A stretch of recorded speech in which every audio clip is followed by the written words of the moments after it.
Hello guys, welcome to YouTube channel flip and twist. അങ്ങനെ ഒരു വർഷത്തിന് ശേഷം കേട്ടോ ഞാൻ വീണ്ടും നമ്മുടെ യൂട്യൂബ് ചാനലിൽ വീഡിയോ ഇടുന്നത്. ആക്ച്വലി ഞാൻ ഒരു വർഷത്തിന് മുന്നേ കുറച്ച് ഷോർട്സ് ഒക്കെ ഇട്ടിട്ടുണ്ടായിരുന്നു. പിന്നെ ഞാൻ മടി പിടിച്ചിടാണ്ടായി അപ്പോൾ ഇപ്പം ഞാൻ കരുതി എന്തായാലും ഇനി അങ്ങോട്ട് കുറച്ച് അപ്ഡേറ്റ്സ് ഒക്കെ പ്രൊവൈഡ് ചെയ്യാമെന്നുള്ളത്. അപ്പോൾ ഇന്നത്തെ ഞങ്ങളുടെ യാത്ര എന്ന് പറയുന്നത് നെടുമ്പാശ്ശേരി എയർപോർട്ടിലേക്കാണ്. കുറച്ച് ധൃതി പിടിച്ചുള്ള യാത്രയായിരുന്നു. ഞങ്ങൾ വീട്ടിൽ നിന്ന് ഇറങ്ങിയപ്പോൾ ഭയങ്കര റിലാക്സ് ആയിട്ടാണ് ഇറങ്ങിയത്. പക്ഷെ അങ്കമാലി എത്തിയപ്പോൾ ഉണ്ടടാ അതാ എനിക്ക് മെസ്സേജ് വരുന്നു, ഞങ്ങൾ ലാൻഡ് ചെയ്യാണ് കേട്ടോ എന്ന് പറഞ്ഞിട്ട്. അപ്പോൾ അത് കണ്ടപ്പോൾ എനിക്ക് ആകെ ടെൻഷനായി. ഈശ്വര, നമ്മൾ ഓൺ ടൈം എത്തുമോ, കാരണം നമ്മൾ ബ്ലോക്കിലാണെന്നൊക്കെ. അങ്ങനെ അവിടെ നിന്ന് ഞാൻ കുറച്ച് ധൃതി കൂട്ടി പെട്ടെന്ന് പോകാമെന്നൊക്കെ പറഞ്ഞിട്ട് അങ്ങനെ ദൈവം സഹായിച്ച് ഞങ്ങൾ എയർപോർട്ടിലെത്തി. അപ്പോൾ എയർപോർട്ടിലെത്തിയപ്പോൾ എൻ്റെ മനസ്സിലുള്ള വേറെ ടെൻഷൻ എന്ന് പറയുന്നത് ഇവർ പുറത്തിറങ്ങി കാണുമെന്നുള്ളതാണ്. കാരണം എനിക്ക് ഇവരകത്തുനിന്ന് വരുന്നത് കാണാൻ ഭയങ്കര ഇഷ്ടമാണ്. ഞാൻ മിക്കപ്പോഴും എയർപോർട്ടിൽ വരാറുള്ളത് ഇവരെ പിക്ക് ചെയ്യാനും ഡ്രോപ്പ് ചെയ്യാനും വേണ്ടിയിട്ടാണ്. അപ്പം ഞാൻ എന്ത് ചെയ്തു, അപ്പം ഞാനിങ്ങനെ പറഞ്ഞുകൊണ്ടിരിക്കുകയായിരുന്നു, ഈശ്വരൻ നമ്മളവിടെ എത്തിയിട്ട് ഇവർ പുറത്തിറങ്ങിയാൽ മതി എന്ന് പറഞ്ഞാലോ എന്നൊക്കെ. അപ്പം ഞാൻ അങ്ങനെ മെസ്സേജ് ചെയ്തപ്പോൾ അവൾ പറഞ്ഞു, ഇല്ല ഞങ്ങളിതേ ജസ്റ്റ് ലാൻഡ് ചെയ്തിട്ടേ ഉള്ളൂ, ഫ്ലൈറ്റിൽ നിന്ന് ഇറങ്ങിയിട്ടേ ഉള്ളൂ എന്നൊക്കെ. അപ്പോൾ ഇതേ ഞാനവിടെ എത്തിയപ്പോൾ ഞാൻ പറഞ്ഞു ഞാൻ ഓടിപ്പോയി നോക്കട്ടെ ഇവരുടെ ഇങ്ങനെ ഫ്ലൈറ്റ് അറൈവ്ഡ് എന്ന് പറഞ്ഞിട്ട് എഴുതി കാണിക്കുന്നുണ്ടോ എന്നുള്ളത് നോക്കട്ടെ എന്ന് പറഞ്ഞിട്ടാണ് ഞാൻ കാറിലിരിക്കണത് തന്നെ.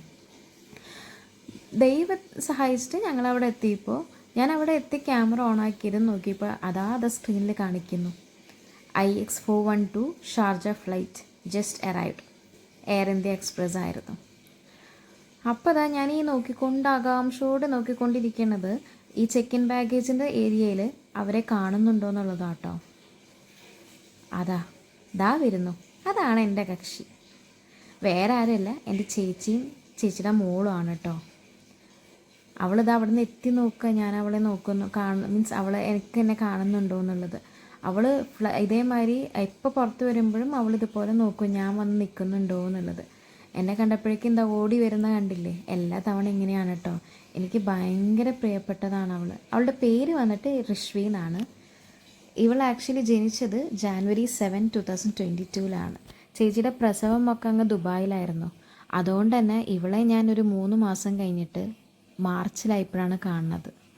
അന്ന് ഞാൻ ആദ്യമായിട്ട് ഇവളെ കാണുന്നത് ഈ എയർപോർട്ടിൽ വെച്ചിട്ടാണ്. അതിൻ്റെ ഫോട്ടോ ഞാനിവിടെ ടാഗ് ചെയ്യാം കേട്ടോ. അപ്പോൾ എപ്പോൾ എയർപോർട്ടിൽ വന്ന് ഇവളെ പിക്ക് ചെയ്യാൻ നിൽക്കുമ്പോഴും എനിക്ക് ആ ഒരു മൊമെൻ്റാണ് ഓർമ്മയിൽ ഉണ്ടാവാറ്.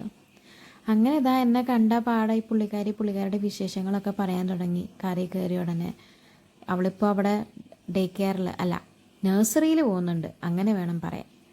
അപ്പോൾ നഴ്സറിയിലത്തെ വിശേഷങ്ങളും അവളുടെ ഫ്രണ്ട്സിൻ്റെ വിശേഷങ്ങളൊക്കെ എന്നോട് പറഞ്ഞുകൊണ്ടിരിക്കുന്നത്. അങ്ങനെ ഞങ്ങൾ ഫുഡ് കഴിക്കാൻ കയറിയത് നമ്മുടെ അങ്കമാലി പാരഗണിലാണ്. ഞങ്ങൾ യൂഷ്വലി എയർപോർട്ടിലേക്ക് പോകുമ്പോഴോ അല്ലെങ്കിൽ തിരിച്ചു വരുമ്പോഴോ ഈ പറയുന്ന മാതിരി ലഞ്ച് ടൈമൊക്കെ ആണെങ്കിൽ ഞങ്ങൾ ഇവിടെ തന്നെയാണ് കയറാറ്. നല്ല ഫുഡാണ് കേട്ടോ.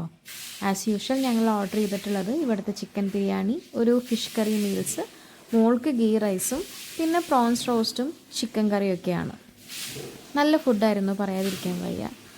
അത് കഴിഞ്ഞതാ ഞങ്ങൾ വീട്ടിലേക്ക് പോവാണ്. വീട്ടിൽ ഇവളെ കാത്ത് 2 പേര് ഇരിക്കുന്നുണ്ട്, അവളുടെ അമ്മൂമ്മയും മുത്തശ്ശിയും. അതിൻ്റെ ഇടയ്ക്ക് അവൾ പഠിച്ച ഏതൊരു പാട്ടൊക്കെയാണ് ഈ പാടിത്തരുന്നത് കേട്ടോ. അപ്പോൾ ഇത്രയേ ഉള്ളൂ എൻ്റെ സന്തോഷം എന്ന് പറയുന്നത്.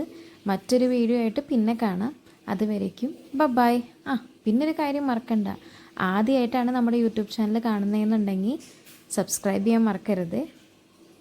Thank you.